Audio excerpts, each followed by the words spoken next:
Bom, pessoal dos segundos anos, vamos partir agora para a nossa atividade número 3, que vai tratar do Império Bizantino, certo? Então, obviamente, essa matéria ainda está um pouco ligada com aquilo que a gente viu do Império Romano. Vamos rever, então, algumas coisas sobre o Império Romano para entender o contexto do Império Bizantino, certo? Então, vamos lá. Contextualizando, então, o surgimento do Império Bizantino. Tá? A gente já viu na atividade passada que em 395 depois de Cristo, o imperador Teodósio tinha dois filhos, ele resolveu então dividir o Império Romano em duas partes, né? O Império Romano do Ocidente e o Império Romano do Oriente. A gente viu também na aula passada que em 476 depois de Cristo, os érulos liderados por Odoacro, eles assassinaram o Rômulo Augusto, que era o último imperador romano. A partir daí, então, o Império Romano do Ocidente ele desaparece. Certo? Não houve condições. O próprio Odoacro tentou se tornar um novo imperador, mas não houve condições. O império se fragmentou, se dividiu politicamente. Houve uma ruralização da sociedade, mas esses assuntos a gente vai ver na próxima atividade, quando a gente falar do Reino dos Francos, certo? Hoje o nosso foco vai ser no Império Romano do Oriente. Tá? Então,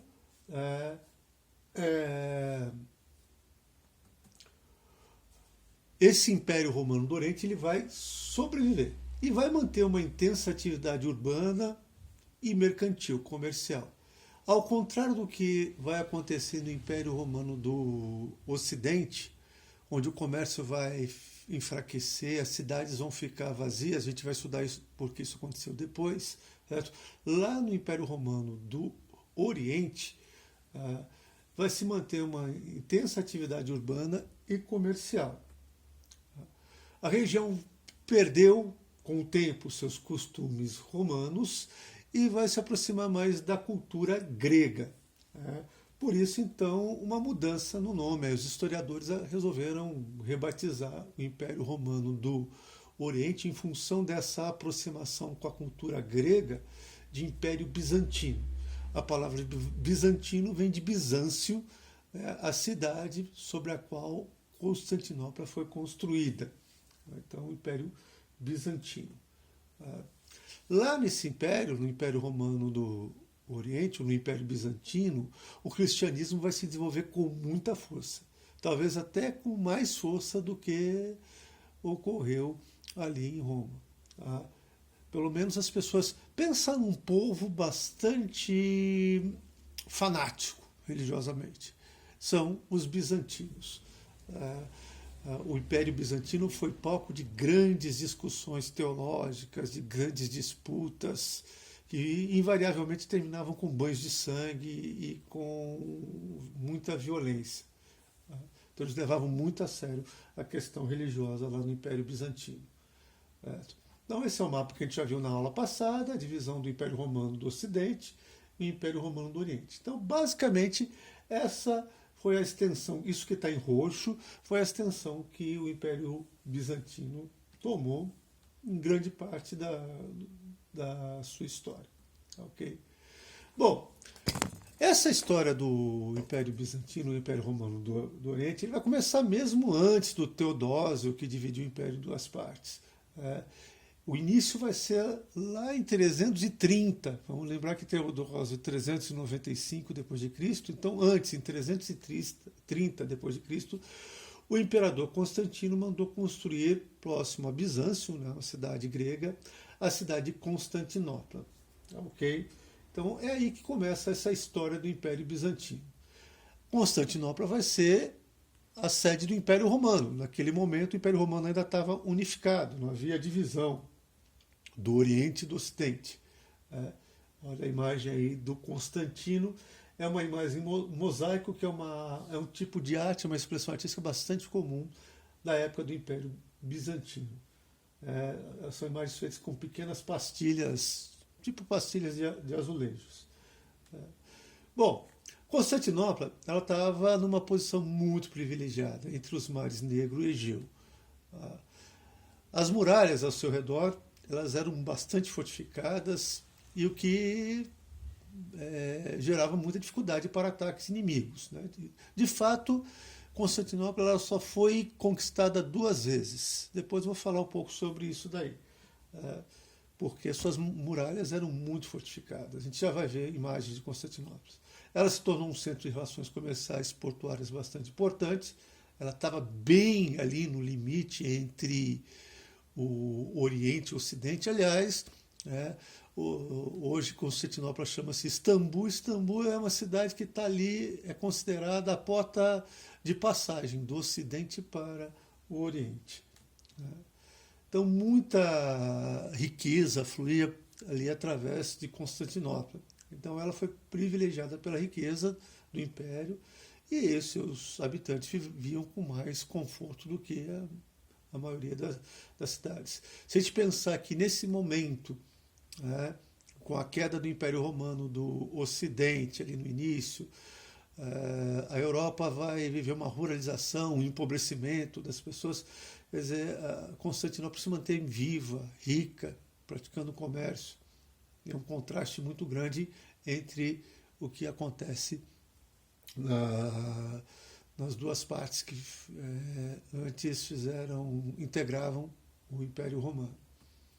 Então, são imagens de Constantinopla. Vocês podem perceber que as muralhas, elas são em vários níveis. Aqui tem um caminhão aqui no fundo, a gente pode ver que é um fosso, isso aqui ficava cheio d'água, então era difícil para o inimigo, todo equipado, chegar a essa muralha. Se chegasse a essa muralha, tinha um outro fosso separando as 2 muralhas. Então, Constantinopla era uma cidade bastante fortificada.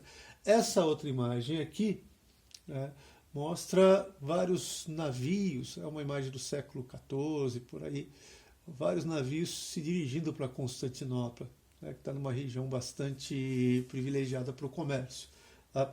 Essa última imagem aqui mostra o cerco dos turcos sobre Constantinopla, já no finalzinho do Império Bizantino, quando os turcos conseguem invadir a cidade. Mas os turcos, eles contavam com uma novidade naquela época, com canhões, que possibilitaram a destruição da muralha de Constantinopla e a sua conquista pelos turcos, que rebatizaram a cidade para Istambul, que fica na Turquia hoje em dia. Ok? Então, essas imagens mostram para a gente as relações comerciais intensas que havia em Constantinopla e a sua fortificação. Certo? Tudo isso fizeram que Constantinopla se mantivesse durante esses 1000 anos de duração do Império Bizantino como uma forte cidade e a capital do Império. Okay. Outras imagens de Constantinopla, essas imagens são do principal marco arquitetônico do Império Bizantino, a Igreja de Santa Sofia, a Igreja da Sagrada Sabedoria, foi construída pelo imperador, que a gente vai falar dele, o único imperador que a gente vai falar aí do Império Bizantino é o Justiniano, foi construída por ele. Okay? Lembrando que originalmente ela não tinha esses minaretes, que são essas torres compridas aqui, isso foi acrescentado pelos turcos depois. Então, inicialmente, Constantinopla era uma igreja cristã, depois, com os turcos tomando a cidade, ela foi transformada numa mesquita. A Igreja da Sagrada Sabedoria. É lógico que, ao longo de 1000 anos de história do Império Bizantino, o Império teve diversos imperadores, mas a gente vai falar apenas de um, como um exemplo do que acontecia. Talvez é o mais citado e o mais importante imperador do Império Bizantino, chamado Justiniano, o Grande. Ele governou de 527 a 565 depois de Cristo. Se a gente olhar para as datas, aí a gente vai ver que ele assume o poder. Fim do Império Romano do Ocidente, 476. Então, uns 50 anos depois da queda do Império Romano do Ocidente. Então, Justiniano, o Grande, tem uma imagem dele aqui, também em mosaico. E por que ele é considerado o principal governante do Império Bizantino? Bom, algumas coisas marcam a passagem de Justiniano por lá, pelo comando do Império Bizantino. Primeira coisa, ele tentou retomar a unidade do antigo Império Romano. Então, o Justiniano ele tentou reconquistar partes do Império Ocidental que haviam sido conquistadas pelos bárbaros. Então, ele vai retomar territórios orientais e ocidentais também que haviam sido perdidos para os bárbaros. Tá? Vou avançar um pouco aqui, depois a gente volta aqui nessa parte. Esse mapa aqui, ele mostra, tá, as campanhas do Justiniano. Então veja, originalmente o Império Bizantino seria isso daqui. O Justiniano ele vai reconquistar, né, a Península Itálica, o norte da África, até o sul da Espanha, territórios que pertenciam ao Império Romano do Ocidente e haviam sido tomados pelos bárbaros. Né? Então ele vai fazer essa campanha para retomar a antiga unidade do Império Romano. Tá, ok? Ele teve um relativo sucesso, mas ele não conseguiu, depois da morte dele, os bárbaros avançaram novamente sobre os territórios e os bizantinos não conseguiram segurar o controle sobre essas terras durante muito tempo. Tá, ok? Bom, a gente viu a Igreja da Sagrada Sabedoria, também foi construída por ele, certo? Então, uma outra coisa que ele fez de importante foi a constituição do corpo do direito, foi a criação de um conjunto de leis chamado Corpo do Direito Civil, também chamado de Código Justiniano. Esse Código Justiniano reúne todas as leis romanas, desde o imperador Adriano até o ano de 534. Então, por que foi importante esse Corpo do Direito Civil? Porque ele permitiu que as leis do Império Romano, que é a base da legislação do mundo ocidental, sobrevivesse até os dias de hoje. Essas leis, onde era o Império Ocidental, essas leis foram esquecidas. Prevaleceu mais uma justiça feita na base da vingança, na base do compromisso de pessoa para pessoa, que era mais caracterizado do modo de vida dos povos bárbaros. Né?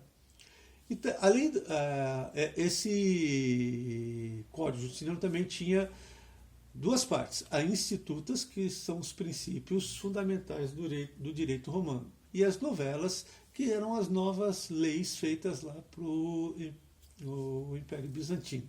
Então, eram as duas partes aí do corpo do direito civil.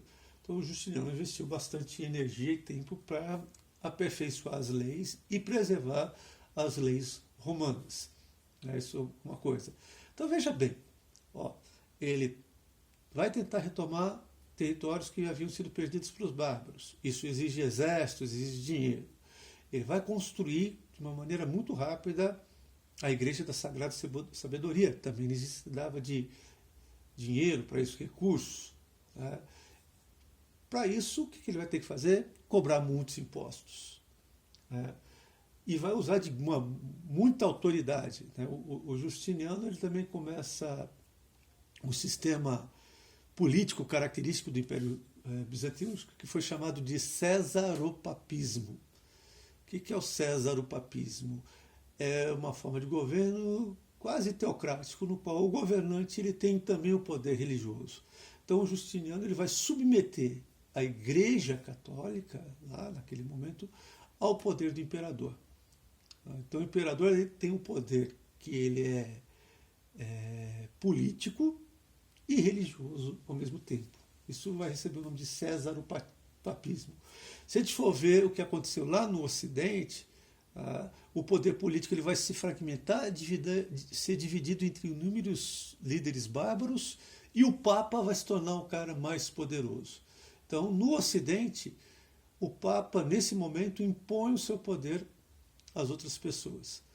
No Oriente, no Império Bizantino, o imperador ele tem um poder muito forte sobre as decisões religiosas também, o que se chama de cesaropapismo. Tudo isso, obviamente, vai desagradar uma parte da sociedade. Então, no período que Justiniano governou, havia um descontentamento muito grande com ele.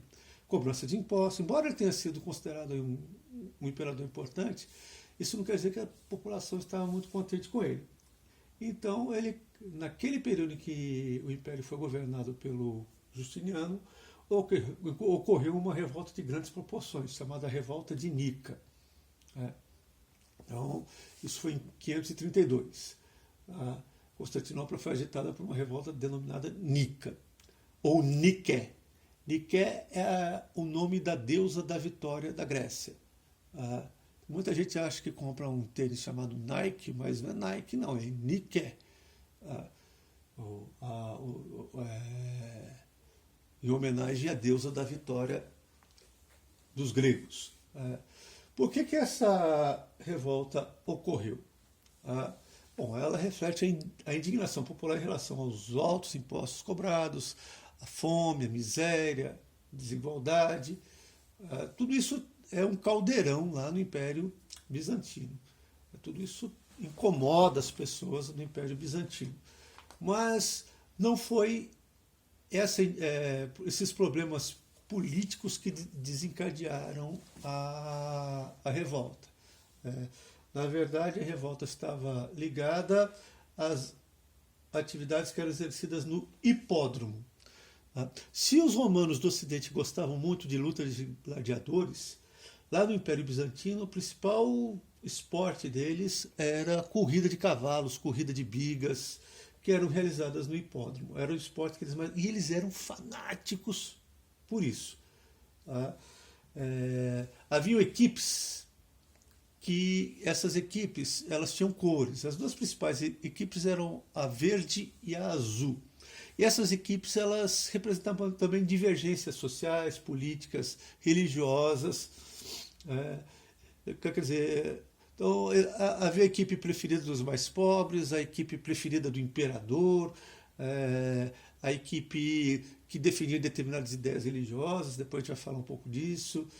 Então, toda essa divisão política, religiosa, social, ela se refletia nessa rivalidade esportiva. E o que aconteceu em 532? Estava havendo uma competição, né? A equipe verde e a azul eram as favoritas, ok?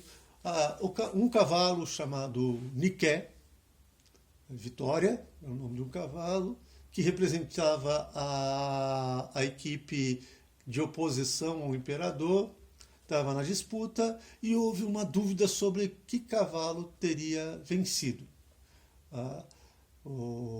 Se o Nike teria vencido, seria um outro cavalo.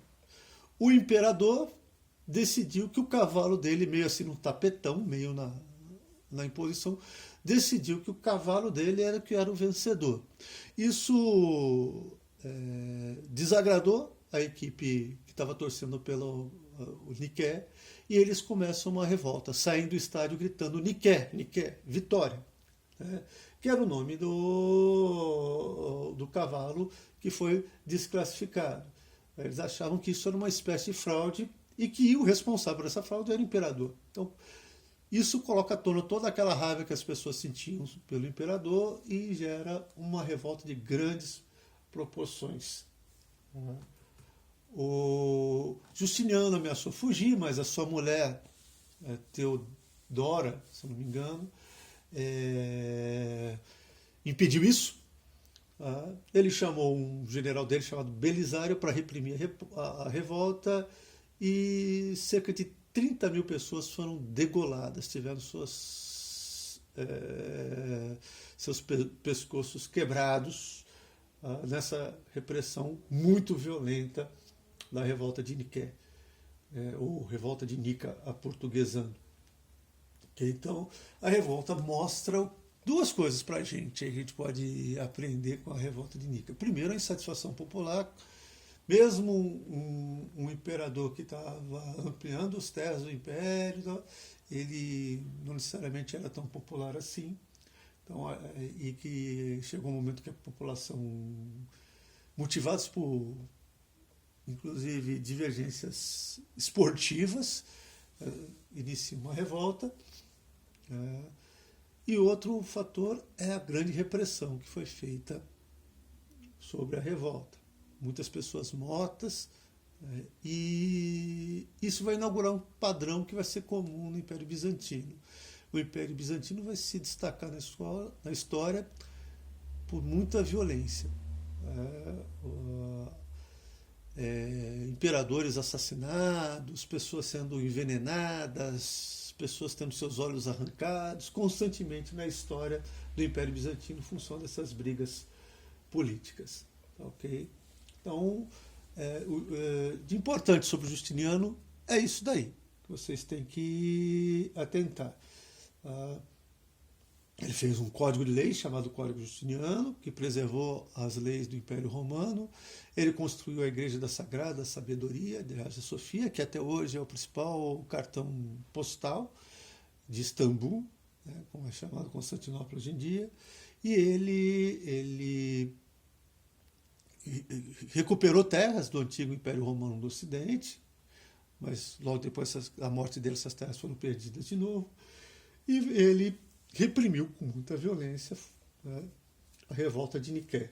Foram os acontecimentos que marcam essa passagem do Justiniano pelo comando do Império Bizantino.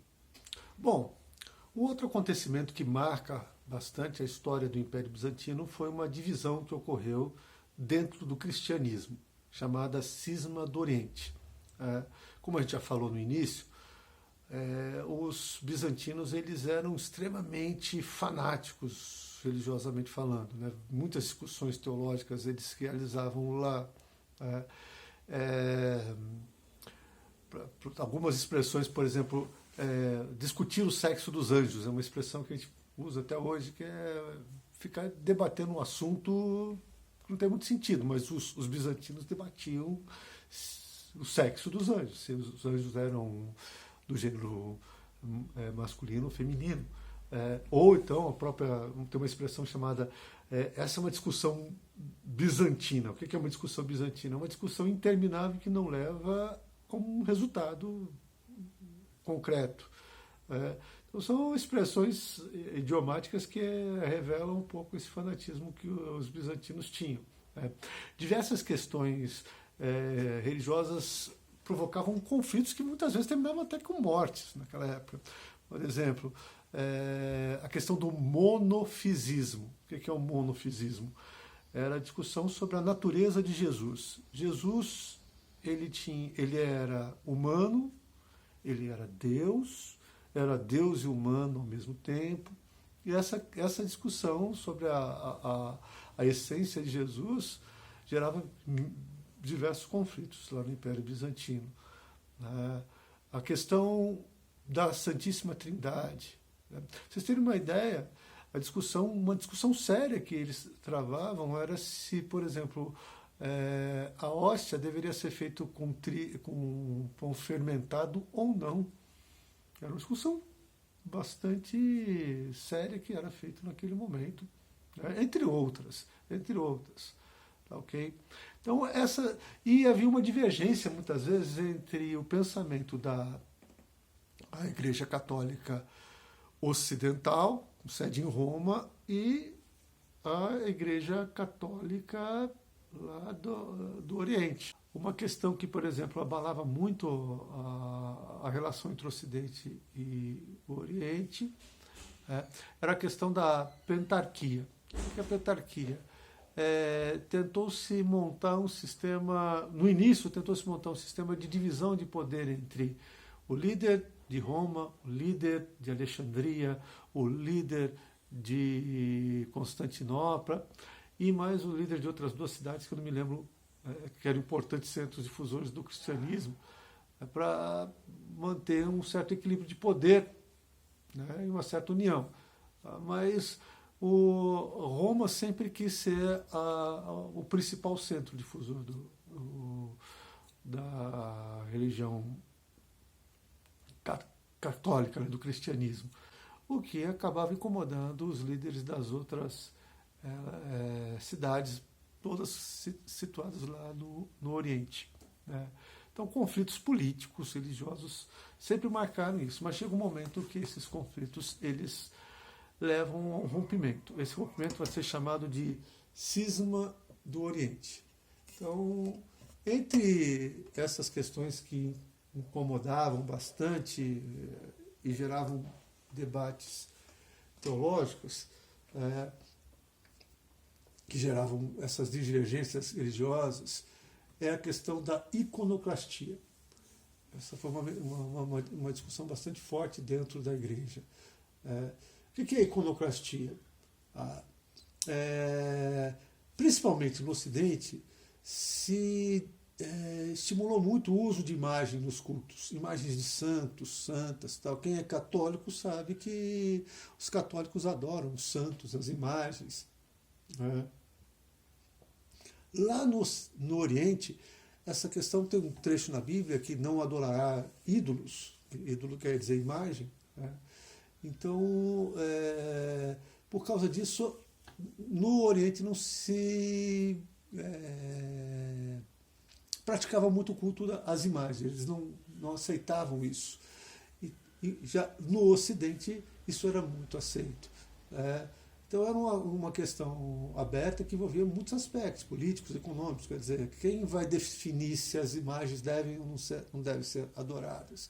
Isso é uma questão de poder dentro da religião. E também econômico, porque a produção de imagens gerava toda uma atividade econômica também e riqueza lá na Igreja do Ocidente.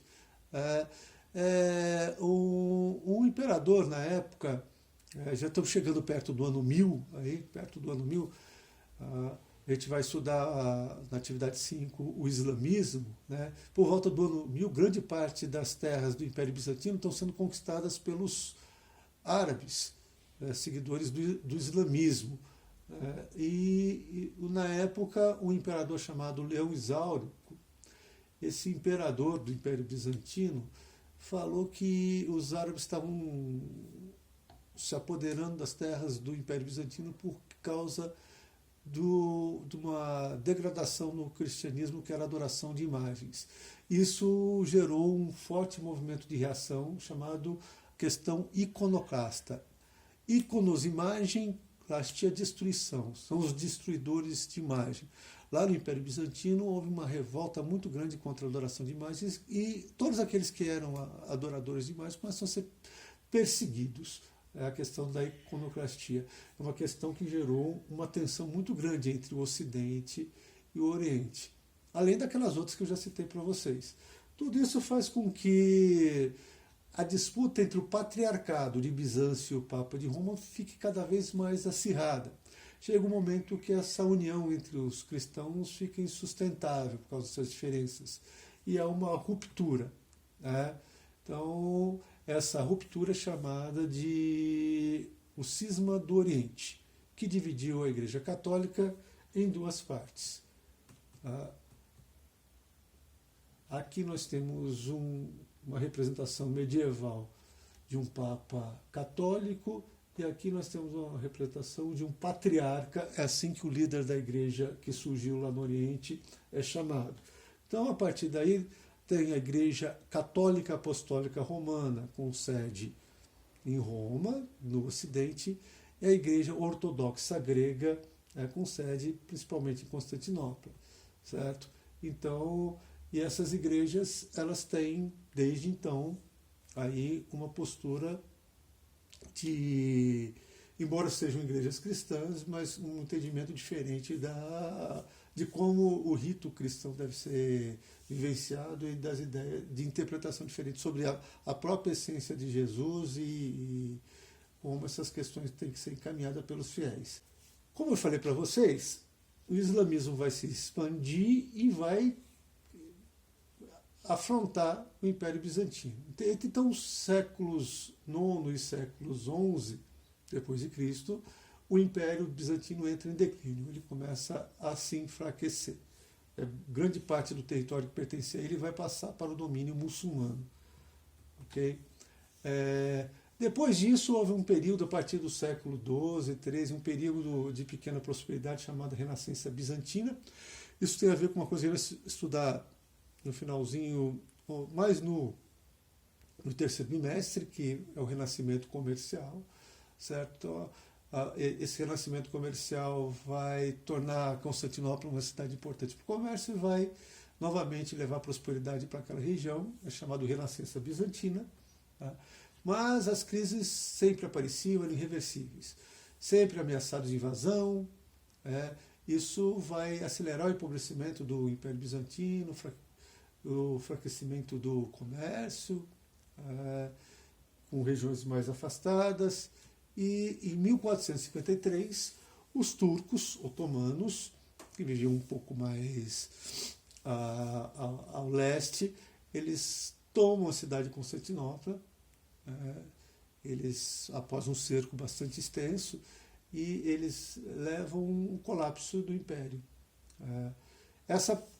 Vejam, 476 é a crise do Império Romano do Ocidente, a queda do Império Romano do Ocidente, marca o início da Idade Média.